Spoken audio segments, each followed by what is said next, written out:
When a desperate mother posts a plea for help online at 2 a.m., she expects nothing. Maybe some sympathetic comments, maybe some advice she's already tried, maybe silence. What she doesn't expect is 15 motorcycles showing up at her house the next morning, engines rumbling, leather-clad riders asking one question: which way to the school? For 180 consecutive school days, the Iron Riders Motorcycle Club escorted 14-year-old Daniel Matthews to school, rain or shine, heat or cold, every single morning. The bullying stopped within a week. But this story isn't about bullies learning a lesson. It's about what happened to those 15 bikers over the course of that year, and how a boy who struggled to speak taught them lessons they never saw coming. Before we dive deeper, drop a comment telling us where you're watching from. And if you believe the strongest people aren't always the loudest, hit that subscribe button. Because this story will change the way you see strength, courage, and what it really means to protect someone. Daniel Matthews was born different. The doctors used words like autism spectrum disorder and nonverbal communication challenges and sensory processing difficulties. His mother, Jennifer Matthews, used different words: special, brilliant, beautiful. Daniel was 14 years old. He had sandy brown hair that he hated having touched, even for haircuts. He wore the same gray hoodie almost every day because the texture felt safe. He didn't make eye contact when people spoke to him. He communicated mostly through hand gestures, a tablet with text-to-speech software, or by writing things down. But Daniel's mind was extraordinary.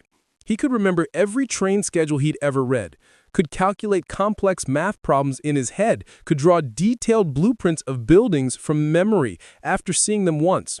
He loved trains, specifically locomotives from the 1940s. He could tell you the exact specifications of a 1942 Baldwin S2 steam engine down to the boiler pressure and wheel arrangement. But the world wasn't built for kids like Daniel. School was a nightmare. The noise, the chaos, the unpredictability, the social rules he couldn't understand. And worst of all, the bullies. It started in middle school, but it got worse in 9th grade at Roosevelt High School in Mesa, Arizona. There were 3 boys who made Daniel's life hell. Tyler Brennan, star of the football team, popular, cruel. His 2 friends, Josh and Connor, followed his lead in everything. They started with name-calling: retard, freak, robot boy. Daniel would try to ignore them, but his body would betray him. He'd start rocking back and forth, hands flapping, self-soothing behaviors that helped him regulate. The bullies would mimic him, laughing. Then it escalated. They'd knock his books out of his hands in the hallway, trip him in the cafeteria, steal his tablet, and hide it. One day in October, they cornered him in the bathroom, pushed him against the wall. Tyler got in his face yelling while Daniel shut down completely, eyes squeezed shut, hands over his ears, body shaking. A teacher eventually found him there, 20 minutes later, still frozen. Jennifer reported it to the school multiple times. The principal said they'd look into it. They gave the boys a warning. Nothing changed. In November, it got physical. Tyler shoved Daniel down a stairwell. Daniel fell hard, hit his shoulder, couldn't lift his arm for a week. Jennifer filed a police report. The school called it horseplay and said there were no witnesses. Tyler got 2 days of in-school suspension. By December, Daniel stopped wanting to go to school. He'd have panic attacks every morning, would beg his mother through tears and frantic typing on his tablet, "Please don't make me go. Please." Jennifer tried everything. She talked to teachers, the principal, the superintendent, the school board. She tried switching Daniel's schedule to avoid the bullies. She tried picking him up early every day. Nothing worked. Daniel was drowning, and Jennifer felt helpless. On a Tuesday night in January, Jennifer Matthews sat in her kitchen at 2:15 a.m. crying into her hands. Daniel had refused to go to school that day, had a complete meltdown. She'd had to physically restrain him to keep him from hurting himself. She was a single mother, worked 2 jobs to keep them afloat, had no family nearby, no support system. She was exhausted, desperate, out of options. So she did what people do when they've run out of ideas. She opened Facebook and typed a post in a local community group. "I need help, please. My son is 14 years old. He has autism. He's nonverbal. He's the sweetest, smartest kid in the world. He's being bullied at school, badly, every single day. They push him, call him names, make fun of him. Last month, one of them shoved him down the stairs. I've reported it. I've talked to the school. Nothing changes. My son is terrified to go to school. He has panic attacks every morning. I don't know what to do anymore. I've seen videos online of motorcycle clubs escorting kids to school when they're being bullied. I know it's a long shot, but if anyone knows anyone who might be willing to help, please message me. I just want my son to feel safe. Thank you, Jennifer. She posted it and closed her laptop, not expecting anything. By 7 a.m., the post had 847 shares. By 9 a.m., her phone was ringing. The voice on the other end was gruff, deep, the kind of voice that sounded like whiskey and cigarettes. Is this Jennifer Matthews? Yes. Name's Riggs. I'm president of the Iron Riders Motorcycle Club here in Mesa. Saw your post. Jennifer's heart started pounding. Oh, okay. What time does your son need to be at school? First bell is at 7:45. Address? Jennifer gave it to him, hands shaking. All right, we'll be there tomorrow morning, 7:15. That work? You're serious? Dead serious, ma'am. Nobody messes with kids on our watch. I don't know how to thank you. Don't need thanks. Just need your son's name. Daniel Matthews. All right, Daniel. We'll see you tomorrow. The line went dead. Jennifer stared at her phone, not sure whether to laugh or cry. The next morning at 7:10 a.m., Jennifer heard them. The rumble of engines, deep, powerful, rolling down her quiet suburban street like thunder. She looked out the window and her breath caught. 15 motorcycles, massive bikes gleaming in the morning sun. They pulled up in front of her house and killed their engines. The lead rider, a man in his 50s with a gray beard and arms covered in tattoos, dismounted and walked toward her front door. Jennifer met him on the porch, Daniel hiding behind her. Jennifer? Yes, you must be Riggs. He nodded, then knelt down so he was eye level with Daniel, who was peeking around her mother's leg. Hey, Daniel. I'm Riggs. These are my brothers. We heard you've been having some trouble at school. Daniel didn't respond, wouldn't look at him. Riggs didn't push, just kept his voice calm and steady. We're going to ride with you to school today, and tomorrow, and the day after that, for as long as you need us. Nobody's going to mess with you anymore, I promise. Daniel's hands started flapping, his way of processing intense emotion. Jennifer put her hand on his shoulder. It's okay, honey. They're here to help. Daniel typed something on his tablet. The automated voice spoke. Why? Riggs smiled. Because that's what we do, kid. We protect people. Daniel typed again. You don't know me. Don't have to. You need help? We're here. That's all that matters. Daniel stared at Riggs for a long moment. Then he nodded. Once. All right then, Riggs stood. Let's ride. The procession was something out of a movie. Daniel sat in the passenger seat of Jennifer's car. She drove. And surrounding them, front, back, both sides, were 15 motorcycles. They rode in formation, protective, deliberate. People on the street stopped and stared. Cars pulled over. Kids on their way to school pointed and whispered. When they pulled into the Roosevelt High School parking lot, every head turned. The motorcycles formed a semicircle around Jennifer's car, engines rumbling, a wall of leather and chrome. Riggs dismounted, walked to Daniel's door, and opened it. Ready, kid? Daniel's hands were shaking, but he got out. Riggs walked beside him toward the school entrance. The other 14 bikers fell in behind them. Students parted like the Red Sea. Teachers stepped out of classrooms to watch. And Tyler Brennan, standing near his locker with Josh and Connor, went pale. Riggs walked Daniel all the way to his first period classroom. Then he turned to the gathered crowd of students and teachers. His voice carried, loud enough that everyone heard. This is Daniel Matthews. He's under our protection now. Anyone got a problem with that? Silence. Good. Riggs looked down at Daniel. Have a good day, kid. We'll be here when school lets out. Daniel typed on his tablet. Thank you. Riggs nodded. Anytime, brother. That afternoon, when school ended, The motorcycles were waiting. Same formation, same escort home. And the next morning, they were back. And the next, and the next. For 180 consecutive school days, the Iron Riders escorted Daniel Matthews to and from school. Rain, shine, heat, cold, they showed up.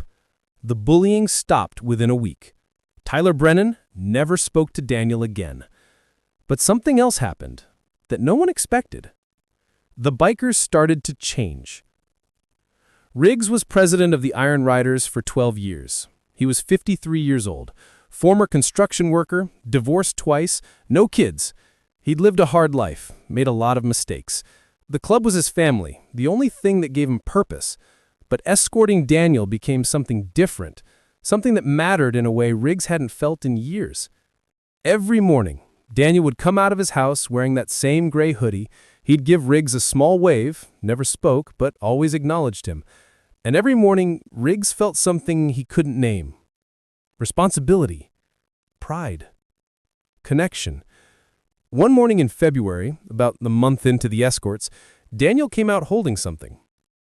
He walked up to Riggs's bike and held out a piece of paper. It was a drawing, a detailed, incredibly accurate sketch of Riggs's motorcycle, every detail perfect, down to the scratches on the gas tank and the custom exhausts. At the bottom, in careful handwriting, "Thank you for protecting me, Daniel." Riggs stared at the drawing, throat tight.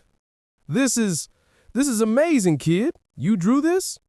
Daniel nodded. "Can I keep it?" Another nod. Riggs carefully folded the paper and put it in his jacket pocket. That drawing stayed in his wallet for the rest of his life.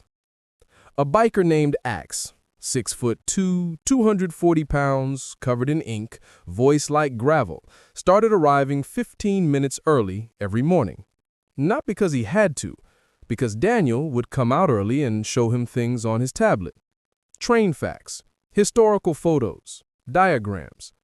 Daniel was obsessed with trains, and Axe hadn't really cared about trains in his life. But he listened. And Daniel, who rarely shared his interests because people usually tuned him out, started showing Axe more and more.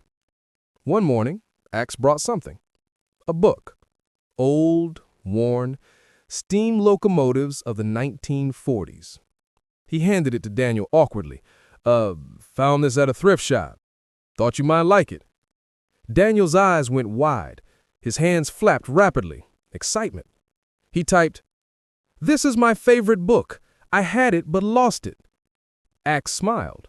Actually smiled. "Yeah? Well, now you got it again." From that day on, Axe showed up early, and Daniel would be waiting.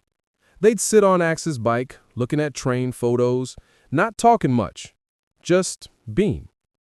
And Axe, who'd been angry at the world for as long as he could remember, started to feel something shift inside him. Peace.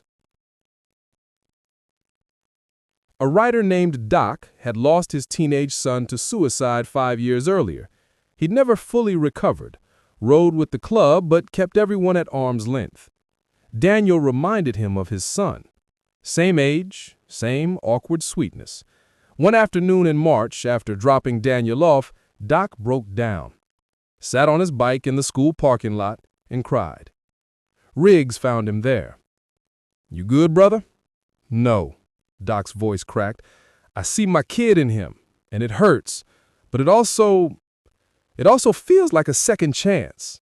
Like maybe I can protect Daniel the way I couldn't protect my son." Riggs sat beside him.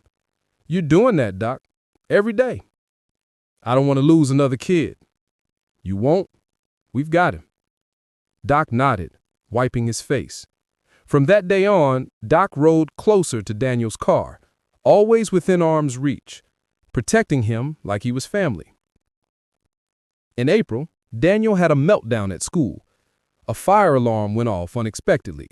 The noise, the chaos, the sensory overload was too much. Daniel shut down completely in the hallway. Couldn't move, couldn't speak, just rocked back and forth, hands over his ears. A teacher called Jennifer, but Riggs got there first. He'd been waiting in the parking lot, like always. Heard the alarm, saw the panic. He walked into the school, found Daniel in the hallway, and knelt beside him. "Hey, Daniel, it's Riggs. You're okay? It's just a draw."